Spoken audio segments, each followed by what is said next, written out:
ইতালির সময় এখন দুপুর, আর এই দুপুরবেলা আমি আর সাইদ চলে আসলাম আমার এলাকার পাশের আরেকটি এলাকায় শর্মা খেতে। তো শর্মার দোকানটা আরেকটু সামনে গেলে আমরা পেয়ে যাব। আর শর্মা বলতে কি এটা অনেকে হয়তো বা জানেন না, ইতালিতে আমরা শর্মাকে বলি কেবাব। আর কেবাব কি জিনিস একটু পরেই দেখতে পারবেন। দেখতে দেখতে চলে আসলাম দোকানের ভিতরে, আর এখানে এসে এখন ভাবতাছি কোনটা খাবো। এখানে শর্মার পাশাপাশি আরো অনেক আইটেম ছিল, তো আজকে আমরা যেহেতু শর্মা খেতে আসছি শর্মাই খাবো, অন্য কিছু খাবো না। তো আমাদের অলরেডি অর্ডার হয়েও গেছে, এখন শুধু কিছুক্ষণ অপেক্ষা করার পালা। এইদিকে বানানোর প্রস্তুতি চলছে, আর শর্মাটাকে বানানো হবে একটি রুটি দিয়ে। আর এই সামনে দেখা যাচ্ছে লেটুস পাতা, টমেটো, পেঁয়াজ, জৈতন, ভুট্টা, ইয়োগুর্ট, কয়েক রকমের সস ইত্যাদি আরো অনেক কিছু।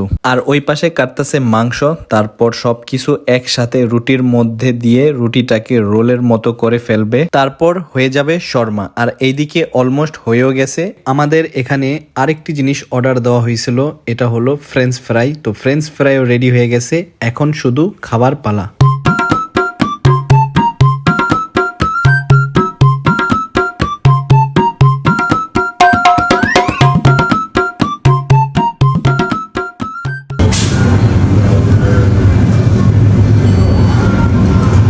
অ্যাকাউন্ট খালি করতে আইছি আমরা।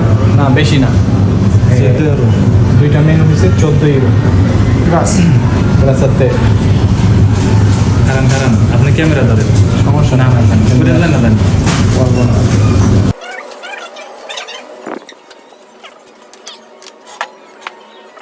দেন রিভিউ দেন, তাড়াতাড়ি রিভিউ দেন। রিভিউ দিন তাই, আগে ফ্রেঞ্চ ফ্রাই খেয়ে দেখি, এটা সহজ বেশি খাইতে।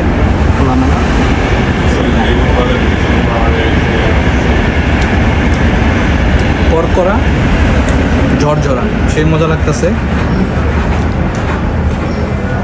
আমাদের একটা মেনুর ভিতরে কি কি পাইছি আমরা, এইতে শর্মা, যেটা বাংলাদেশে বলে শর্মা, এইটা সাথে একটা ড্রিঙ্ক আর এই ফ্রেঞ্চ ফ্রাই।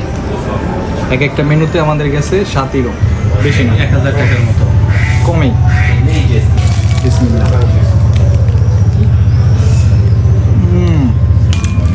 সেই মজা হয়েছে।